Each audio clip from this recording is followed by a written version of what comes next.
The next panel that we have up here is with people who have run profitability projects in the past. And when those folks say profitability, they actually didn't focus purely on cutting cost. And I find that actually very interesting because, like, if you go out to the world and you say profitability, everybody's, oh yeah, squeeze out those last 5%, you know, so that some money arrives in the bottom line. And you can do that. Obviously, very often that is necessary.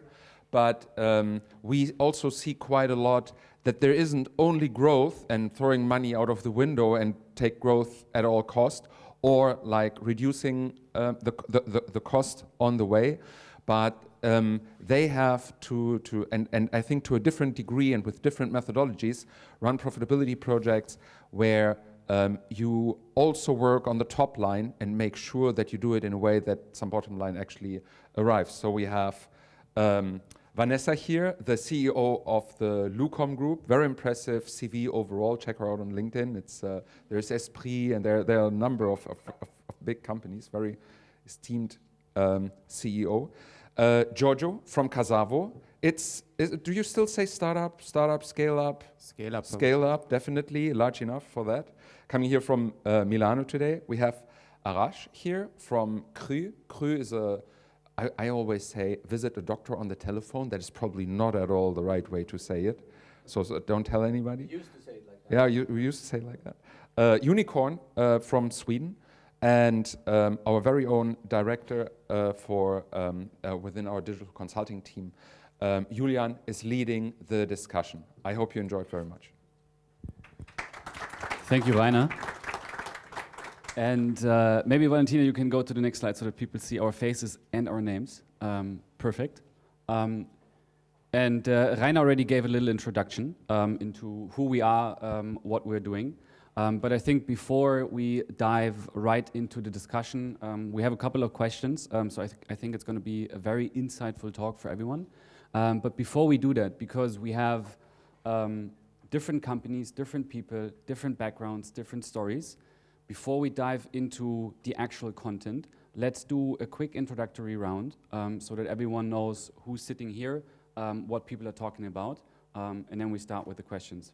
Maybe, I don't know who wants to start, maybe Vanessa, you want to go first? Sure. So hi, I'm Vanessa, 46 years old, and I'm heading the Lucom Group as a CEO. And for 2 years now, and on my previous role, I was CDO, so one of the 3 managing directors of the Douglas Group, heading the e-com business, the technology, and the digital marketing. And we grew it quite nicely from 350 million to 1.2 billion. And yeah, I'm looking back on 20 years of e-commerce experience heading teams, and I really love to foster profitable growth together with the teams. That's my passion. Thank you, Vanessa. Arash, you want to go, you want to next. Hi, I'm Arash Sanari. I'm a director of business development at CRI, or Livy as it's called in Europe, because we operate in Norway and France and the UK. For a short while we did a German thing, but the German market was too complex.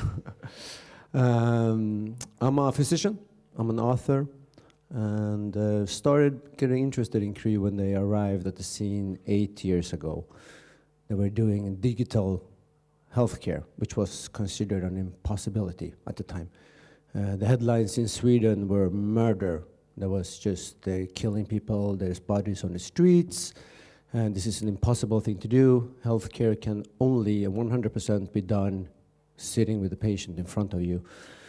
And that's when I started getting interested, because for decades I've been thinking that the healthcare in Sweden, but in all of Europe, is broken, right? The need for healthcare is so much larger than the supply, and no matter how many physicians we educate, it's never enough. So that's when I started thinking CRI Livy was onto something, and now I'm pursuing that. Awesome, thank you. Giorgio, you want to close off the introductory round? So nice to meet you all. I'm Giorgio. I'm the founder and CEO of Casavo.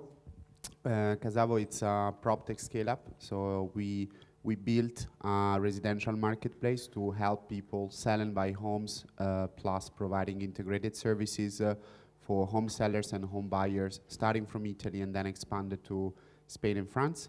Founded the business when I was 26, end of 2017. So it's been quite a ride. And yeah, didn't have much experience, so I was working a bit in consulting. I had a business background, and after like less than 2 years of working experience, I decided to found Casavo. Awesome. So very happy to be here. Thank you everyone for the introductory round. So as you can see, we have PropTech, we have e-commerce, we have healthcare. So 3 different industries. We have B2B and B2C focus. We have multiple markets within Europe. And I think that's like the right ingredients for a really interesting dive into how do you work on profitability, what does it mean, how do you balance profitability and growth at the same time. And I think it's always a challenge.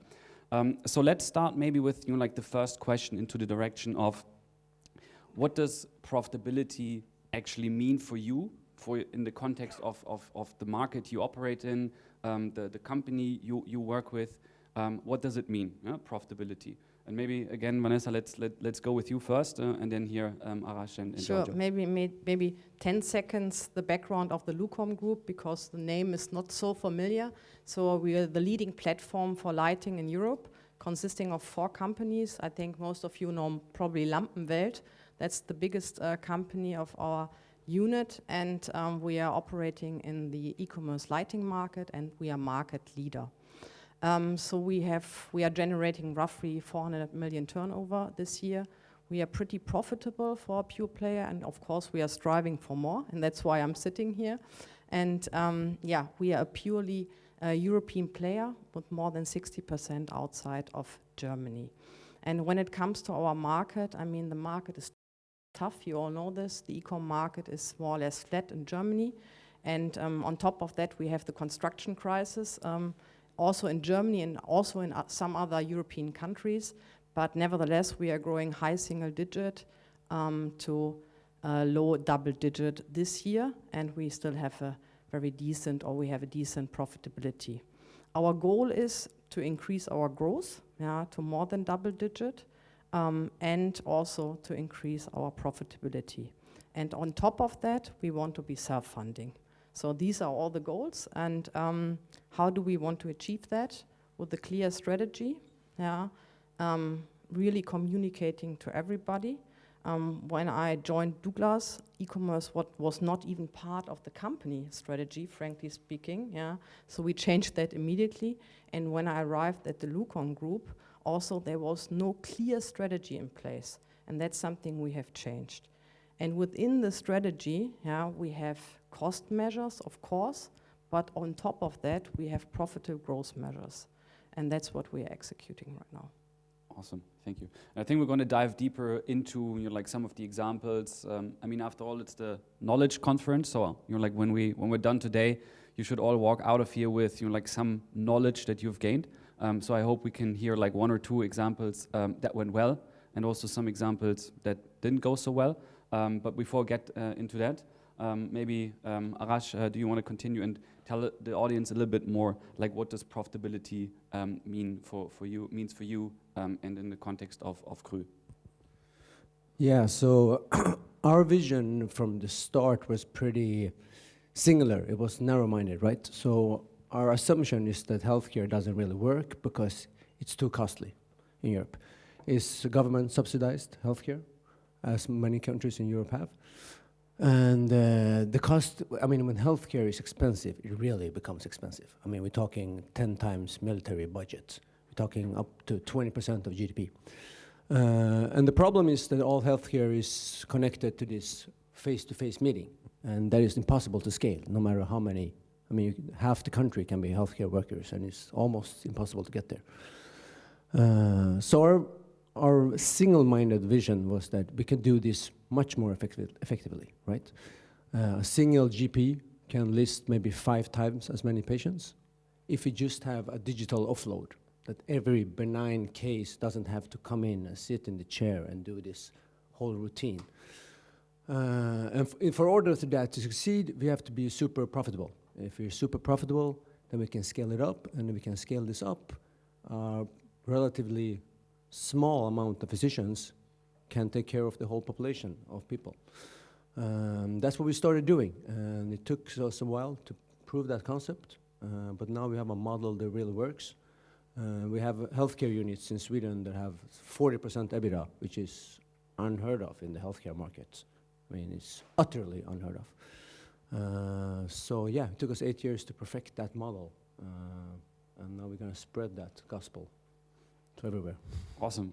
Thank you. Thank you. And Giorgio, maybe you wanna start off or finish off with Yeah, profitability. I think, in our case, just to give you more context, so I started a business with a very asset-intensive model with a service called Instant Buyer, so essentially offering sellers to buy the home in cash, then taking the home on the book, and then finding the final buyer. So for us, let's say profitability was in the context of, let's say, product expansion and transformation. So we've been operating only with this asset-backed business line until 2021. Since then, we have expanded with asset-light services. And then when interest rate changes so much, I mean, it impacted the whole venture capital industry, but it impacted us even more because for us, interest was quite a cost in the P&L. And so the asset-light business was already the majority of the business, and start of last year, we decided essentially to fully shift to this asset-light model. So for us, the profitability needs to be, let's say, read in this context. So it was together with the transformation, and it was very much connected to what this implies in terms of strategic refocus. How do you review the whole operational setup, organizational setup, and the sales operation connected to that. So that was somehow the context. So it was profitability and transformation at the same time, so a double challenge together. That was a process that started early last year, and that, let's say, is now in the final phase. Yeah. Super interesting, thank you. So in the previous call, Andrea and the others talked about reducing headcount to reduce costs, to cut costs. Now let's actually look at other examples that you can follow to improve profitability. When we prepared for this panel today, I asked you to bring some examples so that everyone in the room can see and learn what you did to produce or increase profitability. So let's do another round, and I hope that's going to be insightful for the audience. What are some impactful profitability opportunities that you in your past career identified and then implemented successfully? And again, Vanessa, if you want to go first, and then we're going to switch it up after. Of course. So right now, at my time at Lucom, we worked in parallel. Yeah, first of all, we worked on profitable growth measures, and in parallel on cutting costs. Yeah, and I think this is essential. And the base for all this to work really efficiently is a good tech setup, in my view. So when I started, I implemented a new ERP system and a new shop system within 12 months. And it sounds easy. It was not easy, let me tell you. We did layoffs. That was very painful at the same time, yeah, but we did it very efficiently and very fast, yeah, and I think we tried to communicate it as well as possible, so we don't have the sickness that you mentioned in the panel before. And then on top of that, we diversified our revenue streams, yeah, and we focused just on a few, because you can't do a new tech up, layoffs, and lots of, let's say, profitable growth measures. Then you're irritating the organization, and you get nothing done.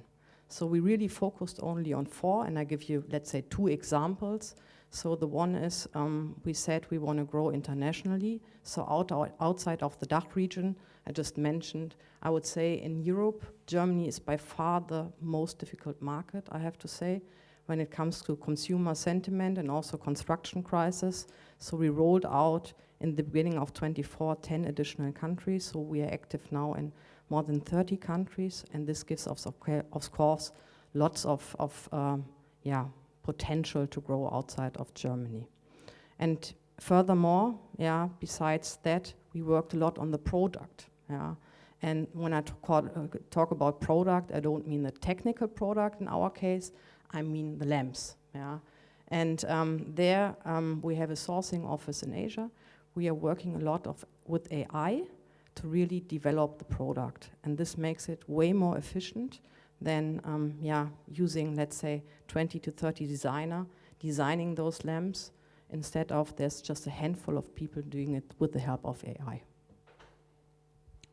Thank you. Super interesting. And I think it's also, I mean, if you look at the agenda today and you find that AI is part of profitability, it's part of the program here. We even dedicated an entire hive to it because we believe also at Project A that AI is going to play a very big role in the future. The question is obviously always, how do you use it in the right way? But I think you also touched upon two interesting topics, the role of tech and the role of how much can a team actually do at the same time. And I mean, as consultants, what we basically are at Project A, it's, I think, sometimes easy to ignore that a little bit and view at it, you know, like from the external perspective, like what additional measures can we put on the list so that the PMO office is not getting bored. But how do you actually ensure that the team is not getting overloaded? Yeah, that's one of the questions that we're going to discuss in a bit as well, because I think it's easy to say, let's do this, let's do this, let's do this, but then how do you actually get to decide what the right measures are that the organization is looking at? But before we do that, Arash, let's continue with you.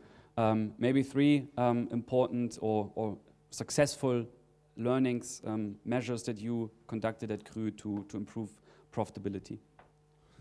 Yeah, good question. So, I mean, our aim is for our physicians to work much like a CEO of a company, right?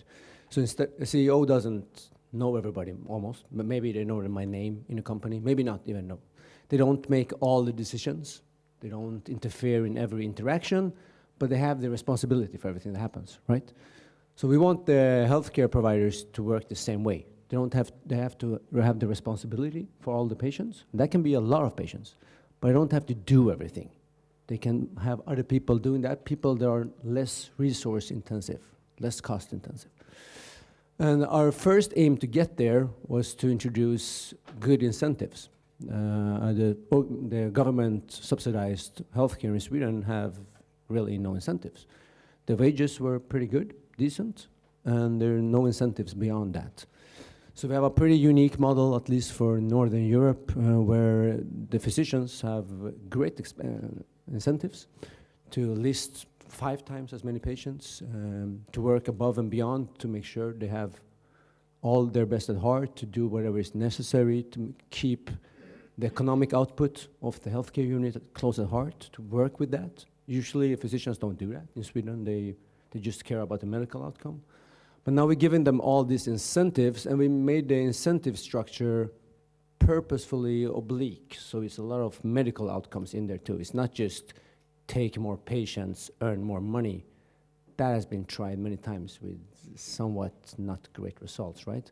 But here is a lot of medical factors go into the incentive model. And that's what helped us getting where we are. And lastly, I think, for us anyway, Corona was a boon, right?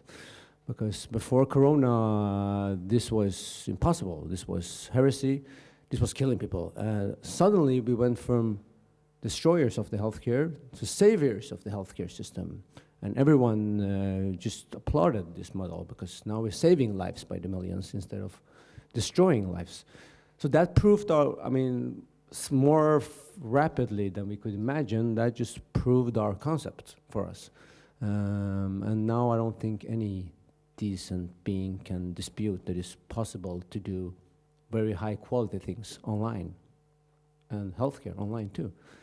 So yeah, Corona destroyed a lot of things, but it helped us. So that was our final thing we grasped there. Okay, thank you. At least one positive thing that came from Corona. One. Giorgio, let's look at some examples from your experience at Casavo. Yeah, I think briefly, three examples. I will not mention, let's say, the cost cutting on the personnel, because we did it as well, and it was very impactful too. I think on top line, one thing was, being a consumer business, CAC is a relevant item, and you need to understand how to reduce it. So we added new channels at zero CAC. For example, we did a 3-year joint venture with Unicredit in Italy, providing our technology to serve all their customer base, and that was a zero CAC channel up front for us, and that was an initiative that, let's say, pushed us to explore different channels and how to diversify the origination of our customers, reducing CAC essentially. I think the second thing was COGS, so the direct cost and the variable cost of our business was an important component, so to make sure that this was scalable. Because we were coming out of a context in which, let's say, the asset-light business was the second business line, we didn't put that much attention on the unit economics optimization. For us, the main cost on the COGS side is connected to the commercial part, so the broker share that we recognize to sell the home. There, what we did over the last 24 months was to test different things. So with internal sales consultant, with partner brokers on a non-exclusive basis and exclusive partner brokers. And that was highly impactful because it increased the gross margin, keeping the same level of cost across the whole thing. Third thing, something I did not expect upfront when, let's say, defining all the cost measure on the bottom line, was the impact of simplification. So what I realized is that when you come out of a hyper growth phase, like in our case, by definition, you embed complexity legacy across a lot of things. You have duplicated tools, you have a lot of microservices and technical complexity, a lot of different things, even very small things, I don't know, office spaces and how you manage them, etc. So one big learning was we understood that simplifying things, I don't know, reducing the number of legal entities, trying to condensate things, cut what is really not impactful, reducing microservices, had a direct cost reduction on the P&L, but also it was showing up that it was a hidden cost of complexity that can be quite impactful when you do those kind of shifts. Cool. Thank you so much. So I think now everyone has at least one relevant learning from this panel. But this sounds not easy, but like a really good like set of examples that you shared. But from our experience, profitability it's not easy, and it doesn't always work. So maybe let's also look at examples where you might have left the room and said, this is going to work, this is going to be great, and then sometime later you realized didn't really work, not at all or partially, but effectively like you didn't reach the goals that you wanted to reach.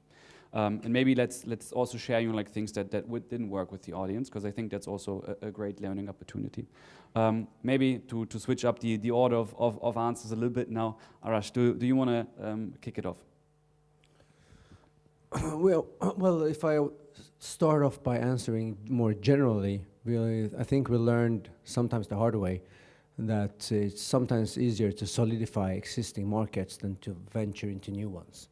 So in the healthcare business, every time we try to branch out, we do often realize that there's so much regulation and there's so much complexity in new markets that you often overvalue it at first, and you undervalue just perfecting the model you already have.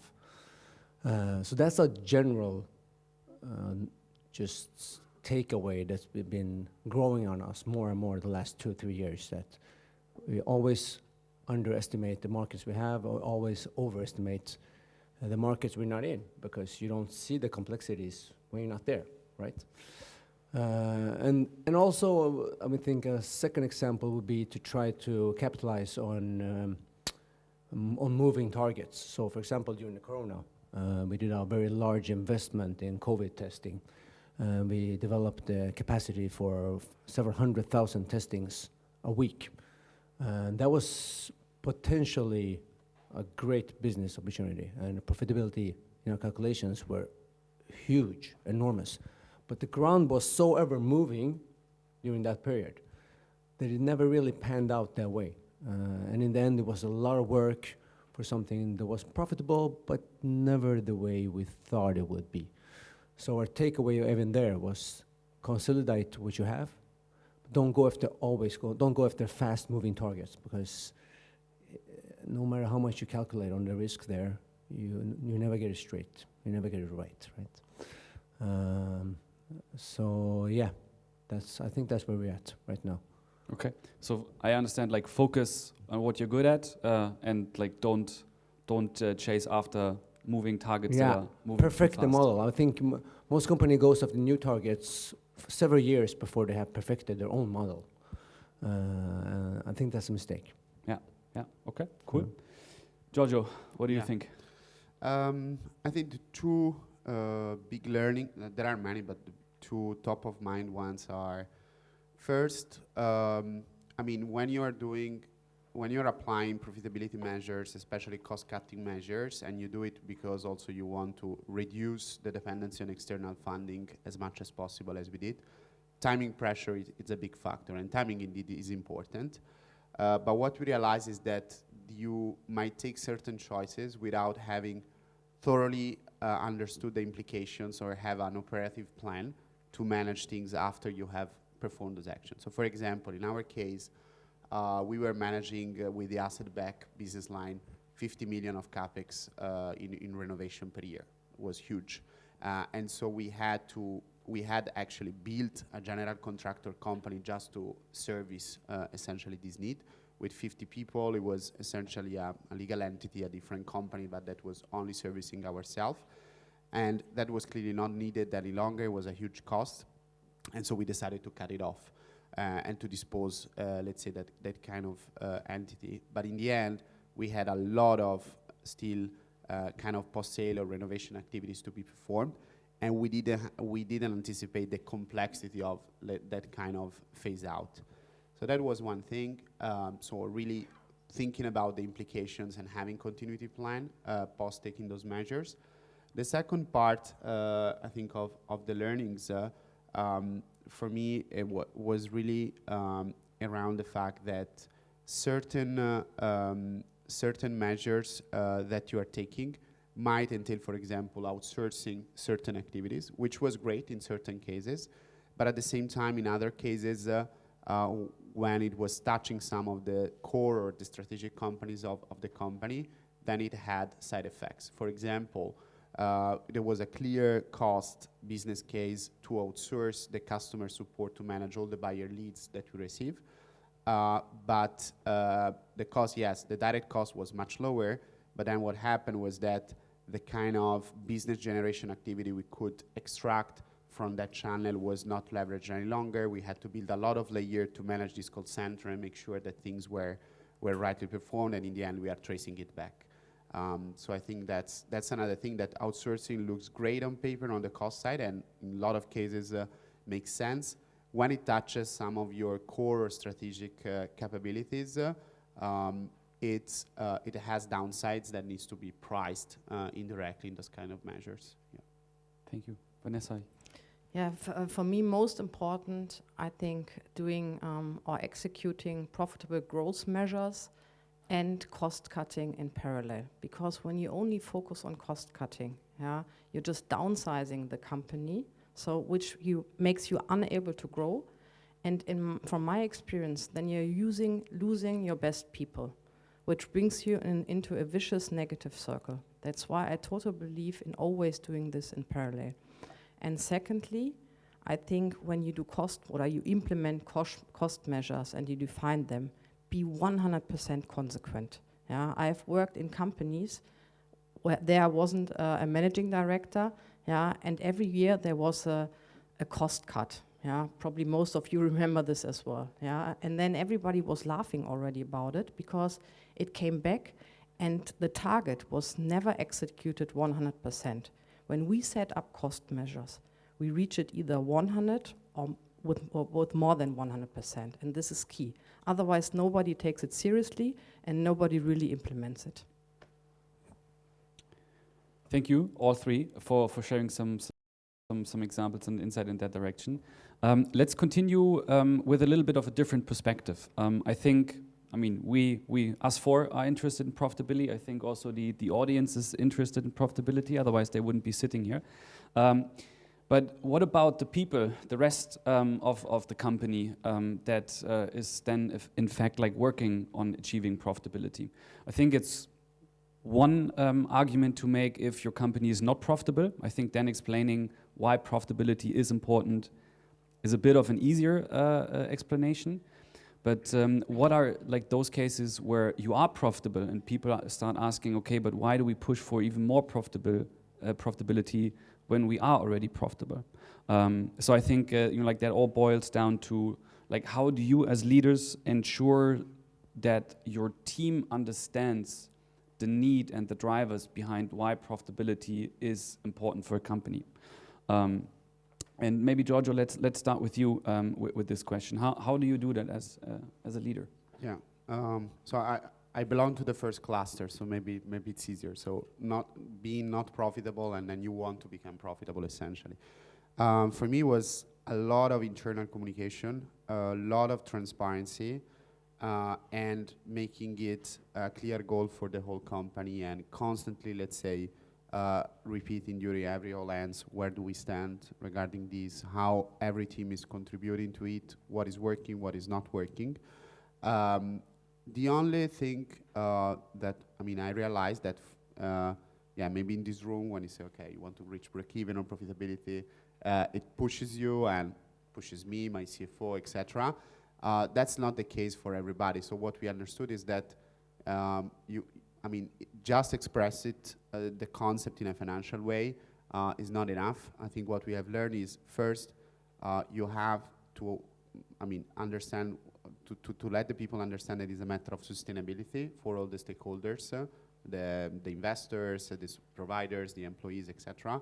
That is a matter of providing a better service ultimately to your customers, because if you are a profitable business and you do things in a sustainable way, indirectly you're gonna provide a better service. And then third, you always need to relate these to your long-term vision, right? That is not just a short-term thing for the sake of it, a financial thing because you have pressure from the market, from the investors, but that you are doing that to enable the long-term vision that always needs to be there as a North Star. And because people in the end, ultimately they're driven by purpose, and so you have to relate it to that. So that was my learning. I think it's not for everybody. Some people really like hyper-growth context, some other people like these kind of challenges. I don't necessarily agree that you lose your best people. That, in my case, there were some people that was really pushed by this kind of challenge. There were other people that were not in fit, and I think you have to have a very clear discussion up front of who's there and is committed to contribute to this goal, and who prefers, let's say, other kind of challenges. Okay. Before we get to you, Vanessa, I think like you're the most profitable in this round. So Arash, let's maybe continue with you. Like what's your take on like when it comes to crew? Like how do you as leaders ensure that like the company understands why profitability is important? Yeah, I kind of agree with what you said with the long-term vision. I think it's extra challenging for us because healthcare professionals are not always that much interested in profitability, right? They wouldn't be to this conference, probably. That's not why they chosen to work in the healthcare industry. So we have a two-pronged approach. So like the first prong is to make sure they have incentives, as I talked about. If the company succeeds, we want them to succeed. This is unheard of in the healthcare business, which has made them people for generations skeptical to profit because it never reaches out to the ones doing the work. But the second thing is, as you said, the vision is extra important when you're working with government subsidized healthcare. When we have a clear vision that shows that when we are profitable, we expand. When we expand, the healthcare reaches all of the populace. When the healthcare business is not profitable, it shrinks. And the more it shrinks, the less people can attain it. And in the end, only the rich people can attend healthcare. That's a vision most people can get behind.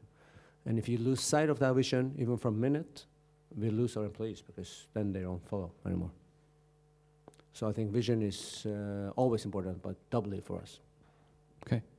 So I think like vision, connecting it to purpose, I think that's the one thing I learned from the two of you. Vanessa, like how do you see it? Yeah, so as said before, I think it needs to be an essential part of, or the main part of your strategy, yeah, that you're achieving a certain profitability. That's clear, and furthermore, I mean, you need to incentivize not only your closest management team, I think also a larger round of really leadership people influencing the whole organization. And then it also, in my view, culture plays an essential role, yeah. Culture can completely jeopardize your strategy. That's why I think you have to set up a very target, performance-oriented culture to implement profitability. And then you have to prove it. As soon as you prove it, you have your team behind you. And then they love it and they run for you. Perfect. I think actually like we have a whole day on profitability, but unfortunately our talk is only 40 minutes. So I think we have 5 minutes left that we can spend discussing some questions. And while we're on the topic of people, like one topic that was brought up earlier was regarding how much can your teams actually do? Like how much can a company take care of in terms of measures simultaneously? And I think from the outside perspective, it's always easier to push and ask for more. You have to manage that internally. And I'd like to understand, like, how do you do that, and like, where do you draw the line between a little bit more and maybe a little bit less? Giorgio, you wanna start it off? Yeah, yeah. I think I did a lot of mistakes in that sense. I mean, assuming that people will essentially do more or do the same with less resources, and that I mean, in some cases, I mean, it's it's good to have, let's say, a push on the organization, and there might be some embedded inefficiencies, so it's good to solve for that. But in general terms, what I realize is that you have really to understand what is the time allocation of those teams, what could be deprioritized, and how would you rank priorities for those teams. Otherwise, the risk is that they are going to explode in that kind of phase of transition. And I think the other the other aspect it's really understanding whether you have the right people that are committed to that goal, right? Because especially in that phase, if you don't have the right level of commitment, it can have, I mean, the impact on productivity could be much worse than the measures that you are taking. So these are my two pills on this. Thank you, Vanessa. How do you see the topic? So I'm always in the camp that is pushing too hard, frankly speaking. And yeah, the older I get, the less I push. And in the past, I did mistakes in also bringing up additional growth, profitable growth measures, additional cost cuts. And this is then irritating the organization, yeah? I think this is a very fine line in really motivating the people and pushing them too hard and then losing focus, yeah? And that is something, it's a battle every day, in my view, yeah? And only when you win this battle, you will succeed, in my view. Do you win it? For sure. Arash, how do you think about it? Like, how do you figure out like when you're pushing too hard and when you can push a little bit more? Yeah. Maybe I sound like a broken record, but I think more incentive model helps there too, right? So when you don't have a good incentive model, all the pushing has to come from above, right? There's not that much pushing coming below because people are not incentivized to push. But if you have a good functioning incentive model, that's almost the litmus test to see if you do have a good functioning model, then they push. I mean, the drive and the signal comes from within. Not all the time, far from 100%, but maybe 50% of the push comes from not upper management, but from middle management and the healthcare workers and the frontline workers, because they really want it to succeed, and they see all the areas that could be improved, and they do the push for you. And that really helps in this regard, because then you can sometimes take a back seat, push a little bit less, and let the organization push it forward for you. And that means when you do have to push, there's a little bit more tolerance for it, because you're not doing it 24/7, right? So yeah, I think incentivizing the people helps you push less. All right, thank you. When I look at the time, I think we're done. I have so many more questions, so you have to come back next year for the next PAKCon. If people can't wait, I think you will be around today. There will also be a lunch break later. So I think if you see them around, the three of them, feel free to approach them with questions. Otherwise, thank you so much, the three of you, for this insightful session. And I hope to see you around. Thank you. Thank you. Thank you.